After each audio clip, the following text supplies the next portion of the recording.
The very first Arrma I ever had on the channel was the Arrma Granite 4x4 3S BLX, the V1 version actually. I also had the V3, and then they just released this guy, the Arrma Granite 2-3S BLX V4. So they did change it a little bit. It's called the 2-3S rather than the 3S, just kind of indicate that you can run this on 2S or 3S. It's not just 3S only. I guess some people got that a little confused, but yeah, this is coming out today. Super excited. Sells for $329.99 at the time of this video. Also being released along with the Big Rock Crew Cab, which is a little bit of a longer version. Pretty much the same car, just a little bit longer, different tires, same price I believe. And this does come in 3 different colors, a blue like we see here. It also comes in a red and also a black. So pretty exciting set of colors. I do like the new paint scheme. I know it's a little bit different, a little bit more retro, kind of like a plaid style I would call it. You know, a little bit of a retro 80s style, or maybe even 70s, but I really like it. It is different and kind of fresh and exciting looking. So this is what it looks like. The radio it comes with is the SLT3 radio. This has been updated a little bit. Does actually have dynamic stability control, so a gyro effect, 4 different levels and off, and then levels 1 through 3. So looks pretty similar to the old SLT3, and for the most part it's the same, but it does have dynamic stability control, which you can't adjust. That little orange button indicates that this is the updated radio. It does also come with some new tools, so pretty nice. 2mm, 2.5mm. It does come with double A, so that's all for the transmitter. You don't have to provide your own double A's. You will need a battery and charger, of course, but instruction manuals, a technical pack, all that kind of stuff. Pretty standard Arrma stuff. And then this is what the truck looks like. Body is quite different. You'll notice that there's no body clips. They do have a body clipless system, just kind of 2 push buttons, one here in the front, one here in the back, and then you just kind of lift it off. This is what it looks like underneath. So very heavy bracing in the front. Even the front bumper, or front grille I guess you would call it, is reinforced. The back is heavily reinforced. Really the one area on the old Granite that would tend to kind of break or get damaged is the back tail section. It is a hardened plastic all the way throughout, so that should add a lot more durability. And then the rear tailgate I guess has a little bit of reinforcement. But this is pretty massive stuff. Spring load, just kind of pops right into these new body posts, so it is easier to get on and off. And then there's no body clips to worry about getting lost or you know, having to individually put them on or whatever. This is what the chassis looks like, and it is different. So main thing you'll notice is it does have very high side guards all the way around, so that does kind of like tie into the body, help prevent dirt from getting into the chassis. That is really nice because you know, if you got rocks or dirt or whatever, it kind of foul things out, center drive shaft or whatever from before. But now with these side guards, you know, more integrated in the body, should prevent dirt from getting inside. Electronics are all new. So this is a 3100 kV motor. 36 by 60 I believe, so same size, different kV. It does have a massive fan and heatsink, so that has bbeen improved. The ESC and receiver are now a combo unit, a 2-in-1 ESC and receiver that does work with the SLT3. So the gyro, all that type of stuff is all integrated in a single unit. So it is 80 amps I believe. The old one was 100 amps, so a little bit lower spec, but I never really noticed a difference in speed or power comparing this one to the old one. So I think the settings, everything they have on this work pretty good. Servo is all new, 25 tooth, reasonable speed.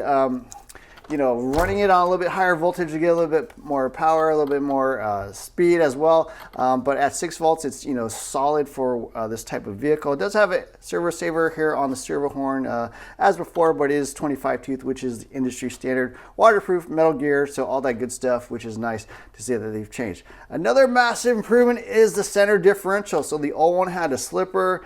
A lot of people had kind of issues with figuring out how to set that. A lot of people just tighten all the way, which is not really the right setting. And then obviously if it was too loose, then you would slip and you wouldn't get full power. Center differential makes that way easier. It does have a middle gear, spur gear. It is tunable as well. It just should help the truck drive a little bit more smoothly, especially through the corners. And then if you want more wheelie action, you can always add thicker diff fluid, or if you want a little bit more racetrack type performance or more cornering performance, you can always lighten as well. So nice to see that there's adjustments there. Center drive shaft has been beefed up. The input gears into the differentials front and rear are now steel, so they are hardened, they are more durable. The old ones are plastic, could tend to wear up, but the steel ones should last quite a bit longer. And then flipping the truck over, you can see the chassis is all new. Does have a cutout here. You can see the steel spur gear there as well, so dirt and stuff, is more easily able to exit the vehicle. That would probably be the number one complaint or issue I had with my old Arrma, was that dirt would tend to get in the power module, kind of felt the plastic spurger, but now it is metal, it does have a way to escape. And with the side guards and the extra protection, I think that's less likely to happen. The shocks are slightly redesigned. They do have threaded shock rod ends. They do have steel hollow balls throughout, so all these turnbuckles used to have plastic hollow balls that they would ride on, tend to wear out, add more slop, but they're steel now. They're not going to wear out as quickly. Definitely be a little bit tighter suspension and steering throughout. There are minor changes to the arms. So looking at the arms, you can see there's these little nubs. They don't sell sway bars as of yet, but it seems like something maybe they would offer in the future, but that's typically what you would use this for. The rear bumpers look slightly different to me, so I don't have my V3 anymore. I did have a ton of fun with that truck. Actually just gave it to my nephew like yesterday, so he's having fun with that, but they do look a little bit redesigned to me. Body post mounts look a little bit redesigned. I think the shock towers also look slightly different to me. These do have red shock caps. Some of the new V4s do have black shock caps. I'm not sure what rhyme or reason they have there, but I did notice there's a little bit of difference. Battery straps are redesigned. So they do have this integrated plastic, hard plastic thing to kind of keep your wires in place. I usually remove the bottom of this so the wires can be put underneath, but they aren't necessarily locked in. So that is a slight change. A little bit of a guard here for the center differential, so less likely that your battery straps or wires or whatever could rub up against that, so that is a nice improvement. Other than that, yeah, the truck looks pretty much the same. So you basically got all new electronics, some durability improvements, you got some better components, a lot more metal, input gears, hollow balls, that kind of stuff. And then one of the big ones obviously is the new body with the clipless body system. And then the center differential, again, I think should help out. I think what they've tried to do with this is come up with something that has a wider range of application to anybody from a brand new RCer up to someone who's more experienced. So a more experienced person is going to have, feel a lot more performance with the better center differential. The improvements to all the durability, the shock tunability, the center diff tunability, all that as well. Stability control will help someone all new, especially if they run this on 2S. My nephew is like 8 years old. I just threw a 2S into my V3, let him drive that. It was plenty of power, plenty of fun, and then you could even turn down the power here on the radio if you want 50%, 75%, or 100%. His dad was a little bit older, had a little bit of experience with RC, so he just ran at 100% on 2S, and that was plenty of fun for him as well. So what I think they've tried to do is make it a little bit easier to use, a little bit more, I guess, beginner friendly. You got some tools included in the box. You got the double A's. Everything they've done, I think, just makes it more easily accessible. Now, some people will complain, well, the old one had a separate ESC and receiver, but it is a trade-off, right? Something with dynamic stability control was something really hard to do with the old one without adding a ton of price. I think the original Vortex had actually dynamic stability control, or AVC, but it added like $50 of cost. So they kind of just decided, we'll make this something a little bit more usable by a wider range of people. So yeah, there's a quick look at the truck. Looks really good. I'm super excited about this because the Granite was my first Arrma. I had such a great experience with that. It made me kind of opened up the world of what Arrma was all about. Great performance, great price, high durability, and I think that's a winning combination. I'm super excited to see what this is capable. So let's go out and drive it. Okay, we got a Gens Ace 3S 5300 mAh advanced pack in here, and yeah, let's see how it goes.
right, there you go. First run of the Arrma Granite 4x4 23S BLX V4. A monster as before. This thing is pretty nuts, so just like its predecessor. Kind of like a stunt truck, especially on 3S. It really does the double backflips with ease. The way it drives, it's we got really good steering on ground now, much more than before. The old one was kind of like point shoot. This one you can carve the corners a little bit better. Definitely yes, much more steering. I think part of it is just the weight forward nature of the center differential and the battery than before. It probably scoots everything up another ½ inch or so as compared to the V3. So it does also nosedive a little bit more than before, so you definitely want to make sure you stay on throttle, but you can do the double backflips and stuff. Much more sensitive to the throttle and stuff as compared to the other 2 to 3S cars, obviously, because it's got the short wheelbase, it's got the big tire. So in some ways, I think this is almost like a mini Outcast. It's quite a stunt machine. And then durability wise, yeah, everything held up, no issues. I think the fan is starting to go out on the motor, so it's kind of it's just spinning a little bit. I think maybe the blade or something broken, so I'll have to replace that. But other than that, you know, arm shocks, tires, everything held up. Body looks really good. I think the body is definitely more durable than before, especially on this back section here, which would tend to crack. It's all heavily reinforced. You can see it's all scratched up, but no breaks, no cracks, anything like that. Oh, the tires do rub a little bit here on the body here, so I would definitely trim that down a little bit. Can rub, especially when you got the tires turned and they're ballooning a little bit. They will rub up there in the air. But yeah, truck drives well. Power is good. No issues with power. I don't think it's any slower than before. We'll have to see. I can't remember if I could do triple backflips, maybe on like really good traction days, but yeah, this thing definitely has plenty of power. I think it's close to 50 miles per hour. So yeah, great little truck overall, no concerns at all. Did run the stability control on the radio a little bit, so I'm running level 2, which is like the minimal amount of stability control. Helps a bit. I was doing stunts and stuff in the air, no problems with that either. So yeah, anyways, great little truck. Look for more content on this as well. Don't forget to hit the like, share, subscribe buttons. Look for more reviews soon. Thanks for watching.